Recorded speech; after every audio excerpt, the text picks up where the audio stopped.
It is week 2 of our Facebook Live get-togethers with Ball State head football coach Mike Neu. You know that guy, Joel Godett. Glad to have you along with us. First things first, you came in here last week and we sat down this way and you looked at me funny and said, how did we sit last year? And like the superstition kicked in. So if we switch here. Yeah. I like it. I like where we're at here. Let's switch rooms. Okay. Perfect. There we go. Week 2, fresh start, new sides. How do you feel? How does it sit in with you now that you get a chance to watch the film and have it processed for 48 hours? Well, obviously disappointed in the outcome. You know, that's like you relive it again, you watch it, and it's like another punch in the gut. But a lot of positive things on tape. You know, I don't want to lose sight of that. Trying to be positive with our football team. A lot of young players that played for the first time. I thought they handled the stage very well. But for us, it all comes down to the fourth quarter. We had an opportunity to finish. We got to do that in close games. We're going to be in close games throughout the year, and we got to make sure that we take advantage of it, make sure we finish, and playing that hard and really feeling very good about where we were at in that football game. And to not be able to finish is probably what stings more than anything. But we got to focus on the positive. We're going to have another tough challenge this week. Let's get into some of the questions that you've asked, and you guys can shoot us questions as we go through this as well by posting here on the Facebook Live chat. One of the questions we got from fans over the course of the last couple of days was about finishing and what the difference is for you guys to be able to close out those games in the final minutes. Well, I wish I had that magic answer. You know, I think it's just when we get to the fourth quarter, we got to focus on what's our job. Each and every guy that takes the field, whether it's special teams, offense, defense, you just have to do your job. You don't have to deliver any kind of superhuman performance, but we got to go out and execute, especially when the game's on the line. The stakes are higher. It's pressure, but we got to be able to handle that, and we got to be able to finish. And we're on the road. Yes, it's going to get loud in a stadium. You have to focus that much more, but that's no excuse. We got to be able to finish, and I wish there was a magic button that you could push and say, hey, this is how you do it. Every scenario is different, but we got to just continue to emphasize it, continue to put good football on the field, but finish in the fourth quarter. How would you have liked to have done it on Saturday? Are there things that stand out that say, if we did this? And obviously as a coach, you can kick yourself in a lot of different ways. But what stood out most to you that says this is where it turned in those last few minutes? Well, you just look at the fourth quarter, and I've replayed that in my head many times, but I think in every phase, offensively, I'd love to be able to just pound the rock and run out the final 4 minutes. We complete a ball to Riley Miller on the sideline there. We're in third, or it ends up bringing up 4th and 2. We're on that verge of being out of field goal range. I made the decision that we came here to win the game, and so I'm an aggressive. We had a man-to-man beater called, and if we just hang on to the ball right there, if the ball's located a little bit better right there, then you flip over to special teams. We punt. You're excited about pinning them deep. Our defense had really been doing a good job of getting after Illinois, and we controlled them in the run game, and so you're excited about that, and then all of a sudden they get a big return on us. And then defensively, we had the one opportunity where they threw a hitch. It was a missed tackle that got them down inside the 5-yard line where they were able to take the go-ahead lead on a touchdown. So there's plenty of blame to go around. And so, but it all comes back to, for us, when we do have an opportunity, we got to be able to finish. We got to play our best football in critical moments, and that's not what happened for us on Saturday. So focus on the positive, continue to emphasize it, believe in our football team, and know that the tide is going to turn for us on that. Let's talk about the punt real quick, or the punt return, because Rich and I were talking on the radio that if they don't get the return, feel pretty good that they're not going to score there because of the way your guys' defense was going.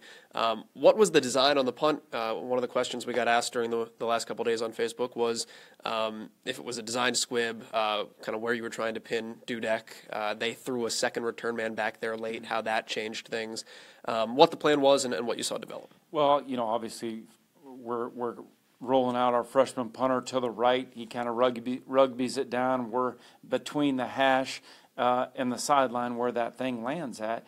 And we got a couple of guys that appear to be in position, but make no mistake about it, the return man, Mikey Dudek from Illinois, just had that, fearless attitude that when he caught it, he hit it. And that as much as anything else when you're a returner, you got to give that young man credit because, he's the one that made the most of the opportunity when it presented itself. And, we felt good about the call. We felt good about where the punt was hit and felt like we had an opportunity to make the tackle there and then make him go. 80 yards to try to beat us. And so, obviously that didn't work out that way. We've digested it. We've looked at the film over and over and over, and we just got to be positive and know that, next go around, we got to make that play. Got a question about James Gilbert's health as well. He went down after that touchdown, did come back into the game. But where he's at for you guys, and then I know Alex Joss went down on that last drive for you as well. How'd you guys come out of Champaign health-wise? Yeah, obviously we've got the normal bumps and bruises. It was a very physical football game. James was cramping. Obviously he missed a little bit of time just to try to get that under control on the sideline. He did return in the game. His health going forward will be, he'll be fine. Jacob White was cramping. You mentioned Alex Joss. I think, it's going to be, we'll see what happens with Alex. Hopefully, we're still waiting to learn a little bit more information here from the doc, and so we hold out hope that we can get Alex back. But as of right now, it's yet to be determined with him, and so that would be a big loss for us, not only because of his play on the field, but because of his leadership. And he's been such a durable guy and so steady for us week in, week out. Let's roll on the question train here.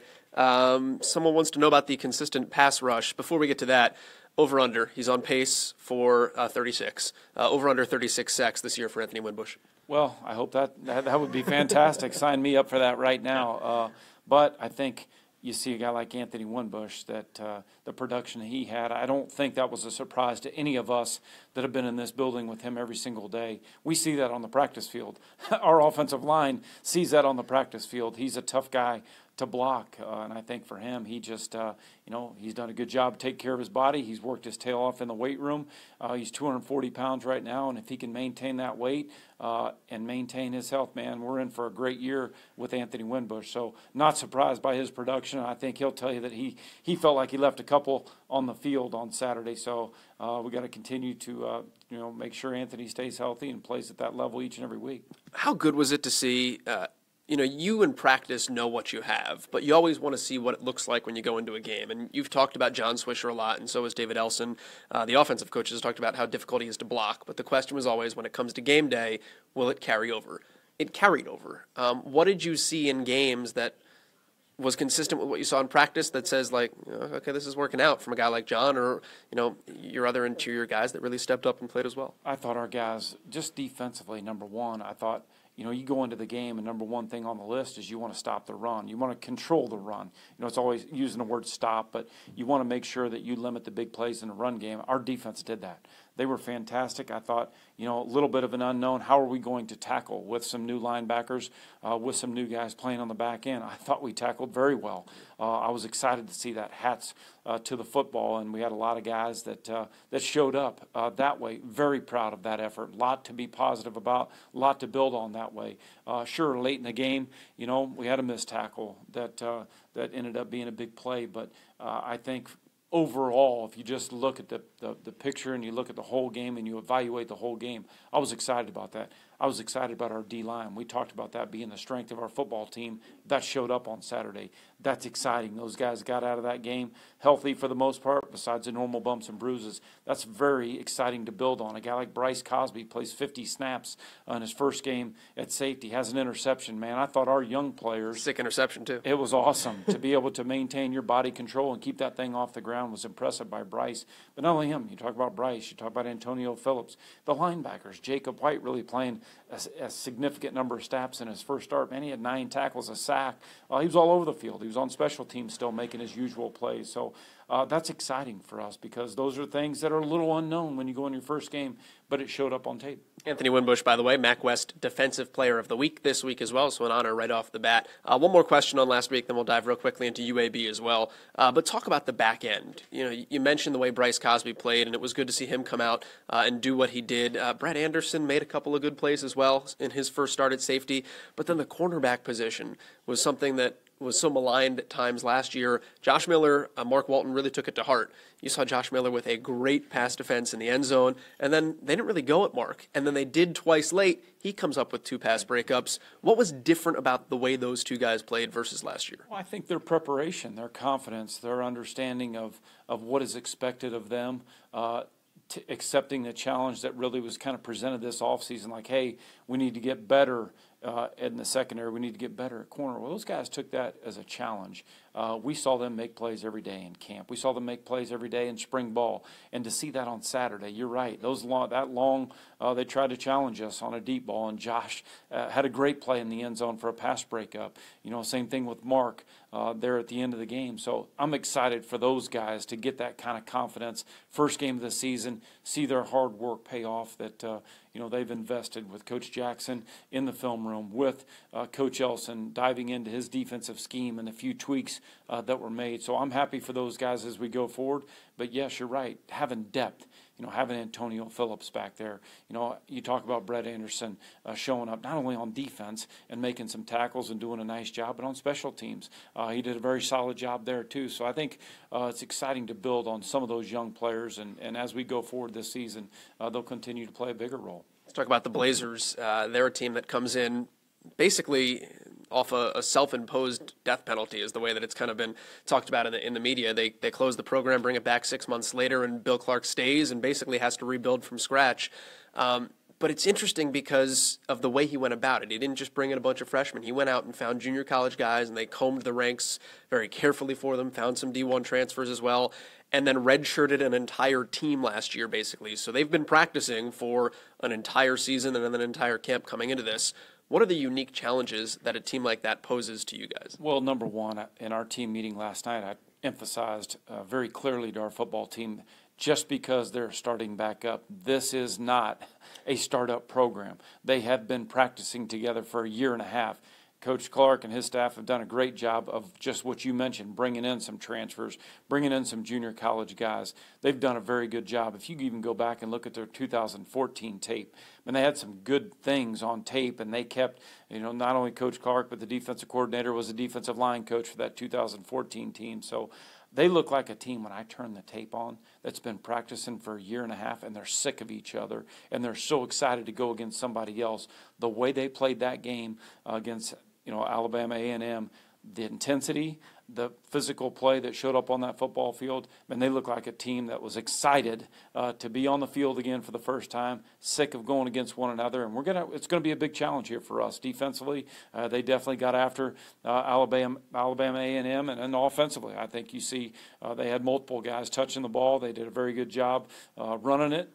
They controlled the clock. They controlled the game, and it's going to be a good challenge for us coming here for our home opener. Two more things on UAB real quick, and we'll wrap it up. But on the defensive side, the one stat that stood out to me, and you guys were great in this area against Illinois, they allowed 0 conversions on third down. You guys were really good on Saturday. What are the challenges that they pose on third down? What did they do that was different? Well, number one, they got a good pressure scheme. They do a good job of mixing it up, so we'll have to be prepared, making sure that we have their pressures prepared for, dialed in, making sure that we have a good third down package. It all starts with that, making sure our players know it, making sure they feel good about it, so that by the time we get to game day, we've got a good we've got a good third down package in place. Coach Lynch, Coach Devan, those guys do a great job every week of breaking down the pressures and making sure that we're putting our guys in a position to be successful and getting our playmakers touches. On the offensive side, their quarterback, A.J. Erdley, was a wildcat option when he was at Middle Tennessee State a couple of stops ago, went to junior college, and now is at UAB. We talked about this a lot last week with Chase Crouch. There is such a difference in defensive approach to a running quarterback. And I asked the question to Winnie, and he said, I feel like we'd play a running quarterback every week now. Is it more the norm now? It's not we have to game plan for a guy that does both. You just kind of always game plan for a guy that does both. Well, you do, and it really is becoming the norm in college football. You see it more and more every week with our opponent study. You see it more and more every year, obviously in our conference from last year to this year. So that's just something that our guys, see it every week. Obviously preparing for a guy like Riley Neal and going against him in training camp. Our guys have seen that too. So yeah, we're dealing with a guy this week that just like last week, that he's made a ton of plays in the first game with his feet. He extends plays. He throws the ball well on the move. So we're going to have to do a good job of containing him, limiting his big plays outside of the pocket. It's the Cardinals and UAB coming up at 3 o'clock on Saturday. Remember, it's the social sellout game as well as the home opener. And you can check out the Flex Ticket season ticket plan as well, which basically doesn't give you one ticket to every game. It gives you however many season tickets you buy to whichever one of games you want to use them. They flex to whichever day you want to go. So you get the benefits of being a season ticket holder, but you can use those tickets on the dates that work best for you. So a lot of great ticketing options. We would love to see you for the home opener. It would be great to see that shoe packed. No, I'll tell you what, that would be great for our young men to see our home opener packed, and we appreciate the support in Champaign, but there's nothing like your home opener and having a great crowd here. Coach, best of luck. Looking forward to it. Okay, thank you. That's Mike Neu, Joel Godett. This has been Facebook Live. We'll see you at the shoe on Saturday.